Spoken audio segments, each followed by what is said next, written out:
The fire crackled softly in the hearth, casting dancing shadows across the worn leather of my armchair.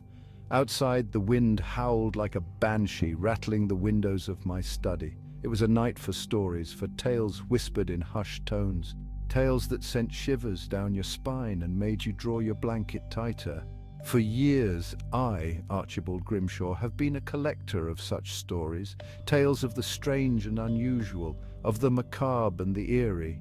I've traveled the length and breadth of this land, from the bustling cities to the remotest hamlets, seeking out these whispers of the unknown.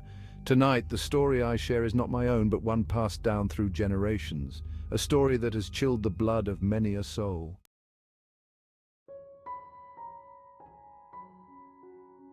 The tale of the Bell Witch was first recounted to me by my grandfather, a man fascinated with the darkness beneath the ordinary. He heard it from a traveling preacher who claimed to know someone who witnessed the horrors on that isolated farm. My grandfather's vivid storytelling made me almost hear the mournful cries of the wind through the cedar trees. Upon his death, I inherited his prized possession, a weathered journal filled with notes and sketches about the Bell Witch. This journal serves as both a guide and a warning, a testament that some secrets are best left undisturbed. The year was 1804. A chill clung to the air as John Bell and his family arrived in Tennessee. They journeyed from North Carolina, lured by opportunity. John Bell purchased a 320-acre tract of land. He envisioned a prosperous future for his family. His wife Lucy shared his dream, filled with hope. They set about building their new life with determination. Trees were felled, fields cleared, and a log cabin rose. The land yielded bountiful harvests, and their livestock thrived. Their days were long but filled with satisfaction. The first few years on the Red River farm passed peacefully. The Bells became pillars of the community. Yet a creeping unease settled over the homestead. Strange sounds, whispers from the walls troubled their sleep. Objects moved inexplicably as if guided by unseen hands. Shadows danced at the periphery of their vision. The disturbances grew more frequent and insistent. A palpable sense of dread permeated the Bell cabin.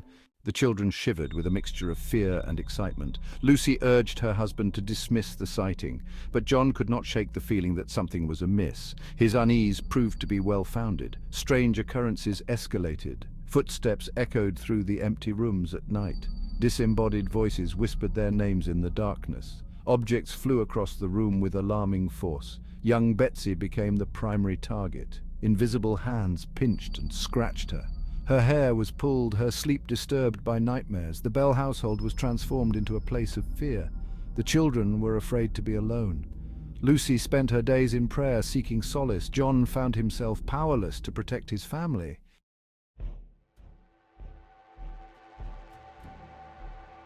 A word of the strange happenings at the Bell farm spread like wildfire through the isolated community. Neighbors, at first skeptical, soon became convinced that something truly sinister was afoot. The Bells, once the envy of their community, became objects of pity and fear. Their once warm home, now shrouded in an aura of dread, was shunned by all but the most intrepid souls. The entity, no longer content with whispers and shadows, began to communicate directly with the terrified family. It spoke in a disembodied voice, sometimes high-pitched and childlike, at other times deep and guttural, its tone mocking and malicious. It revealed itself to be a malevolent spirit, a vengeful entity that identified itself as Kate. Whispers of a local woman, Kate Batts, a woman known for her volatile temper and penchant for witchcraft, began to circulate. Some whispered that Kate Batts, on her deathbed, had placed a curse on John Bell, blaming him for a financial dispute that had left her destitute. Others claimed that the spirit was not that of Kate Batts, but something far older, far more sinister, something that had been drawn to the Bell farm by an ancient and malevolent power that lay dormant beneath the soil. The legend of the Bell Witch was born. The news of the Bell Witch spread far beyond Adams, Tennessee.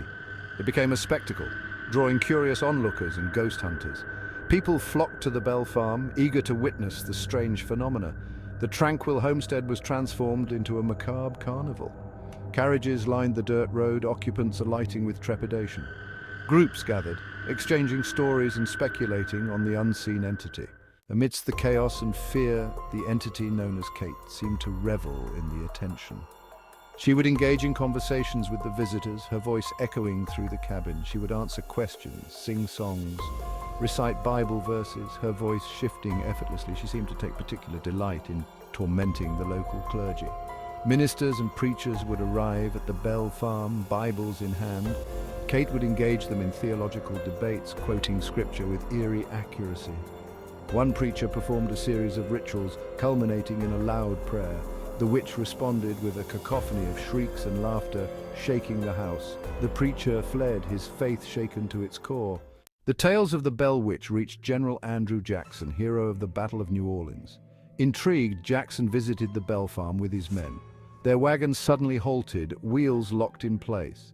A voice from the woods warned Jackson to turn back. After a struggle, the wheels freed and they continued. The Bell family greeted them, faces etched with fear.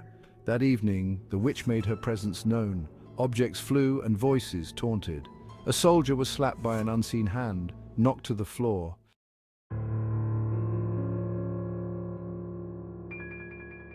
The next morning, Jackson and his men, shaken but undeterred, prepared to depart. As they attempted to leave, their wagon once again became stuck, the horses refusing to budge. It was then, according to legend, that Jackson uttered the words, "By the eternal boys, it's the witch." Only after Jackson had addressed the unseen entity directly did the wagon wheels become unstuck, allowing them to leave the cursed homestead. The general's visit, far from debunking the legend of the Bell Witch, only served to solidify her notoriety. The tale of how even the fearless Andrew Jackson had been humbled by the unseen entity spread far and wide, adding another chilling chapter to the growing legend. Meanwhile, on the Bell farm, the torment continued unabated. The family, their lives shattered, clung to the hope that one day the witch would tire of her cruel game and leave them in peace. But Kate, it seemed, had other plans, her grip on their lives tightening with each passing day. A dark shadow had fallen over the Bell family, a shadow that would follow them to their graves.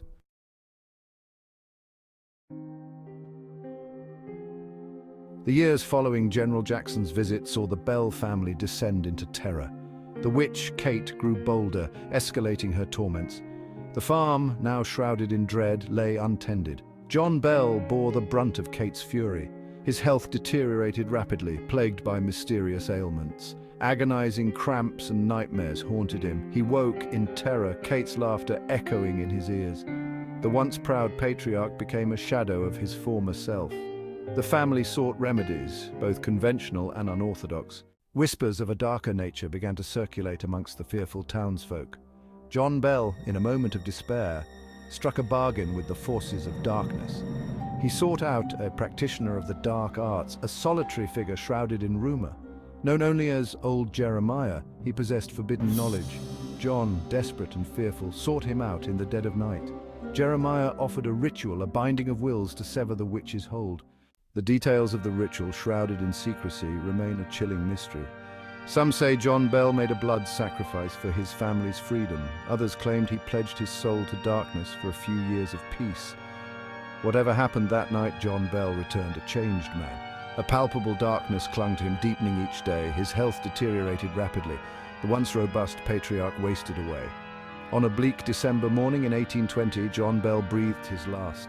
His death sent shockwaves through the community. The witch, Kate, had claimed her ultimate prize.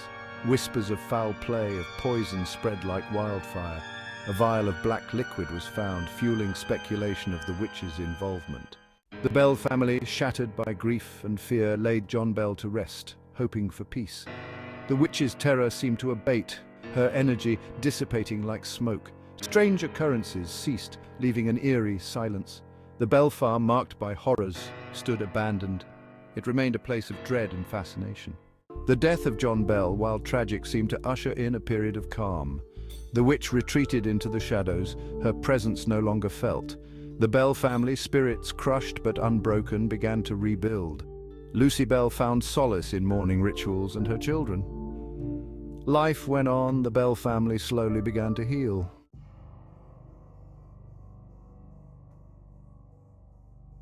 Seven long years since John Bell's demise. The Bell family hoped the witch had moved on, but Kate had other plans. She promised to return. As the 7th year ended, unease settled over the Bell homestead. whispers, shadows, and moving objects began again. The family recognized the signs. One evening, the witch made her presence known. A cold wind extinguished the candles. Kate's voice, deeper and more guttural, echoed. The witch had returned, changed.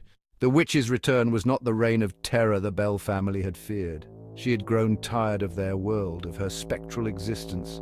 She returned to fulfill her promise, offer a final prophecy, and bid farewell. The details of her prophecy remain shrouded in mystery. Some say she foretold calamities, others a curse on the Bell lineage. With a final shriek, she vanished, leaving a lingering sense of unease. The Bell family eventually abandoned the farm, seeking a fresh start. The legend of the Bell Witch lived on, a chilling tale passed down through generations. The Bell Witch, even now the very name sends a shiver down my spine, conjuring images of that isolated Tennessee farmstead. The tale, passed down through generations, has lost none of its power to chill the blood. The legend endures, fueled by whispers of those who claim to have experienced the witch's lingering presence. And yet, as I sit here in the flickering glow of the firelight, my grandfather's journal open before me, the weight of his meticulous notes and chilling sketches pressing against my palm, I cannot shake the feeling that there is more to this story than meets the eye. The Bell Witch, whether a malevolent entity, a vengeful spirit, or a manifestation of collective fear, serves as a stark reminder that there are forces at play in this world that we may never fully comprehend. It speaks to the darkness that can lurk beneath the surface of the ordinary, the fragility of sanity, the enduring power of belief.